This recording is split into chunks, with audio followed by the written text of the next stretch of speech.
Alright, so listen. In my quest to scale every version of Ichigo in a manner I deem to be fair, there are many topics that I have to touch on. The reason for this is that certain things have to be understood and my interpretations of certain things have to be given. This is one of the many reasons why I made that video where I explain why I don't believe in various widely accepted metas regarding Bleach's crossverse scaling. If I didn't make videos detailing my interpretations and just started scaling Ichigo, I would have said a bunch of things that people would not know my reasoning for, many of which go against the grain. This would have made my video scaling Ichigo completely lacking context or justification on why I disregarded various scaling methods. If I did explain every concept that needed to be understood alongside my disagreement with various topics, that video would have been like 3 to 5 hours long. I could give a plethora of reasons as to why it doesn't make sense for me to make a video that long, but it isn't necessary and many of the reasons should be obvious. Anyways, this video is just that. It is one of the many aspects of Bleach scaling that I must touch on before I can begin scaling Ichigo throughout the series. While the thumbnail may have given you an idea of what this video is about, allow me to lay it out comprehensively. Within Bleach, Yamamoto's Bankai has many statements which imply that he can destroy the Soul Society. People are quick to quantify the Soul Society to anywhere between a planet and universe before automatically asserting that Yamamoto scales to this, and anyone who scales above him also scales to it. However, I find this assertion as somewhat severely lacking necessary elaboration. Like, whenever I see this argument, I ask questions that include, but are not limited to the following. 1. How does it destroy the Soul Society? 2. How was it drying the water all throughout the Soul Society, but not vaporizing the ground in Yamamoto's immediate vicinity or anything else? 3. Why would Yamamoto physically scale to it? Why many would consider these questions unnecessary to arrive at the conclusions they arrive at, I don't, which is why I am hesitant in agreeing with the assertions surrounding Yamamoto's Bankai and add them to my belief system surrounding Bleach's scaling. Thus, this video has the goal of critiquing the argument surrounding Yamamoto's Bankai to establish its validity while also answering the questions I have surrounding the meta. This is part 1 of a 2-part series on Yamamoto's Bankai. This part will focus on what we know alongside the use of abductive reasoning to create a postulate to explain how his Bankai works. In the second video, I'll discuss the various ways one can calculate the amount of energy released by Yamamoto's Bankai. So without wasting any more time, let's get into it. Okay, so as stated previously, the first thing that I'll do is lay out what we know about the aspects of Yamamoto's Bankai pertaining to the topic of discussion, before applying abductive reasoning to answer the questions I have surrounding it. In chapter 506, Yamamoto activates his Bankai. In the next chapter, the following happens. 1. Ukitake states that his throat feels dry. 2. Shunsoi's lip cracks with the cause appearing to be a lack of moisture. 3. A vase with water is put into focus as another character states that their skin suddenly feels dry. 4. Unohana implies that if Yamamoto doesn't quickly deactivate his Bankai, the entire Soul Society will be destroyed. 5.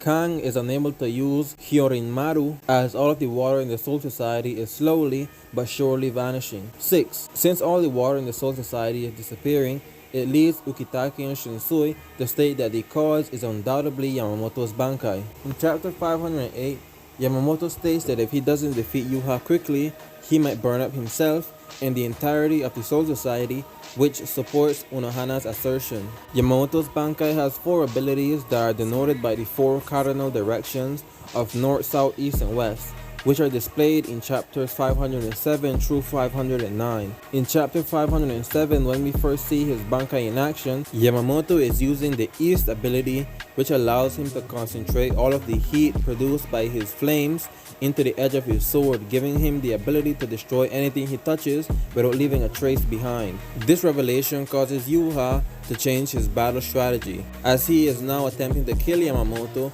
without letting his blade touch him. However, when Yuha goes to swing his sword at Yamamoto, a large part of the blade is seemingly erased from existence. This causes Yamamoto to smirk, as he states that where there is east, there is west, before he goes on to state that he'll make it, referring to his flame, visible to Yuha. Following this, Yamamoto is engulfed in flames as he states the name of his Bankai and the ability he is using, which is West. He then implies that the flame that clothes his body has a temperature of 50 million degrees Celsius, which means that Yuha cannot touch him. He then states that once his Bankai is released, both his body and blade have the heat of the sun. In chapter 508, Jugram implies that a flame that has a temperature of 50 million degrees Celsius could not possibly be visible, which leads him to speculate that what he is seeing is Yamamoto's immense spiritual pressure manifesting itself in the form of flames that cloak his body. In the same chapter, Yuha asserts that he can feel the heat of Yamamoto's Bankai scorching him in his hair, eyes, and throat. He then furthers by saying that even at the distance he is from Yamamoto, he would be reduced to ash if he were not protected by his blood vein.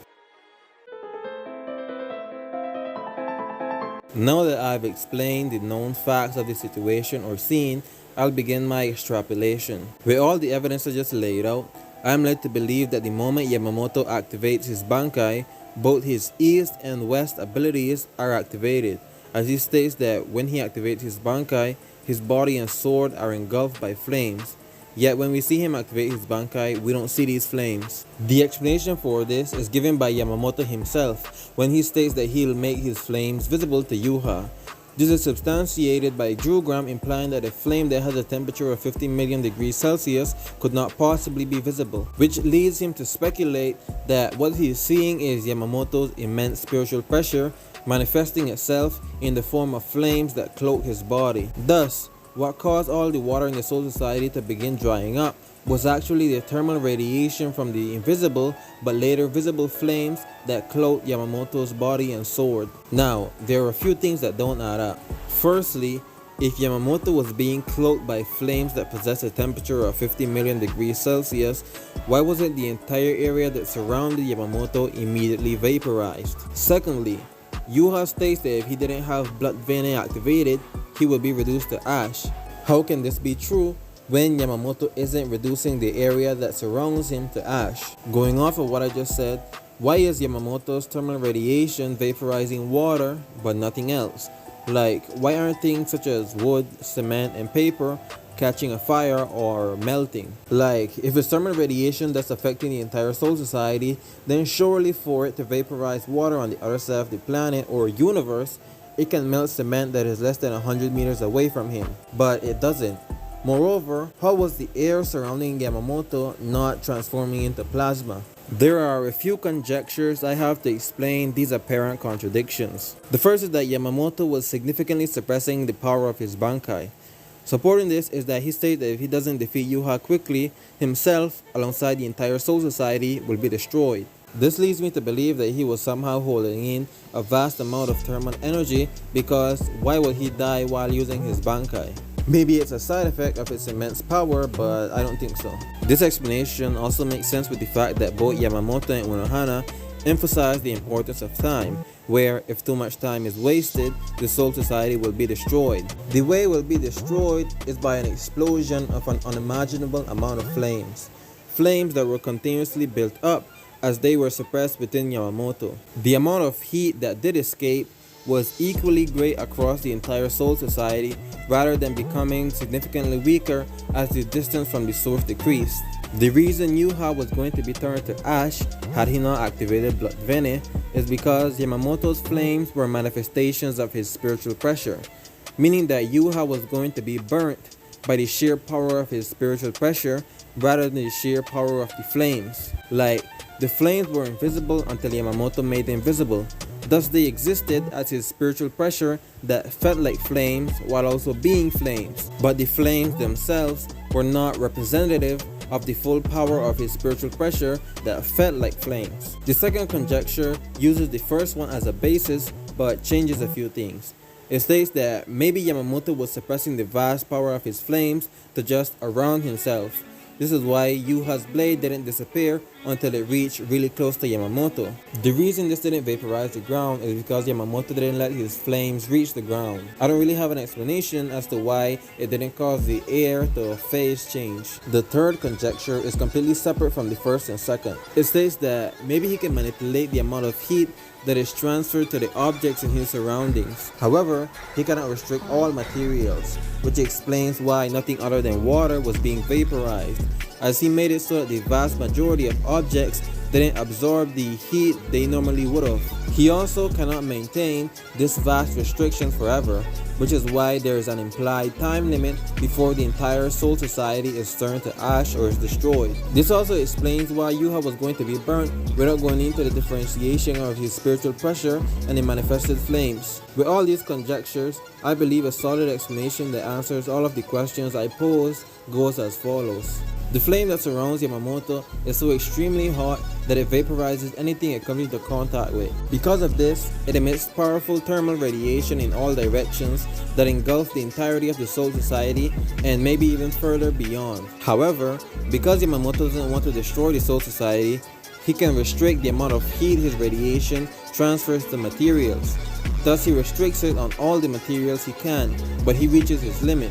This is why water and Yuha's sword are vaporized, but everything else seems fine. There's a time limit on how long Yamamoto can restrict the heat transfers to all of these materials, and if he doesn't defeat Yuha quickly, he'll destroy the whole Soul Society because he will vaporize everything. This explanation has the crazy postulation that Yamamoto can control the degree to which all materials in the Soul Society can absorb his thermal radiation, or more precisely, he can control what his thermal radiation can transfer heat to. Even with this flaw, I still favor this explanation, since it justifies almost all things that seem to contradict Yamamoto's ability, alongside being less convoluted and having fewer assumptions than the other explanations. One thing it doesn't explain is why Yamamoto implied that his body was going to be destroyed. Maybe he said that because he still wasn't letting out the full power of his Bankai, and as the first explanation states, he was holding it within his body. Like, the restricted thermal radiation on most materials in the Soul Society was being held back within himself and building up. So after an unspecified but imminent time frame of this buildup, Yamamoto's body would have eventually been unable to both restrict the transfer of heat on materials and hold it within himself. This would have resulted in him releasing all of this held back thermal radiation at once and destroying the entire Soul Society by high energy thermal radiation that can ionize basically everything. We do see that Yamamoto can affect the visibility of his flames, so maybe he can also affect what it transfers heat to. Maybe it's the explanation that his Bankai kills him when he uses it for too long. While it's ultimately unknown how exactly Yamamoto's Bankai works and how it can both release radiation to vaporize water and potentially Yuha as well, but nothing else in his immediate vicinity, that is my postulate on how I believe his Bankai works. Now, before I end the video, there is one more thing I'd like to mention. I do believe Yamamoto scales to his Bankai. I suggest checking out my previous videos so you can exactly know what I mean when I say he scales to it. But basically, I do think his punches and kicks and other attacks will release the same amount of energy as his thermal radiation. My reasoning for this is that it straight up stated that the flames that surround him are the manifestations of his spiritual pressure in the form of flames bursting out of his body, as I previously showed. And yeah, that's about it. Part 2 coming soon, maybe on Friday, so stay tuned. Bye.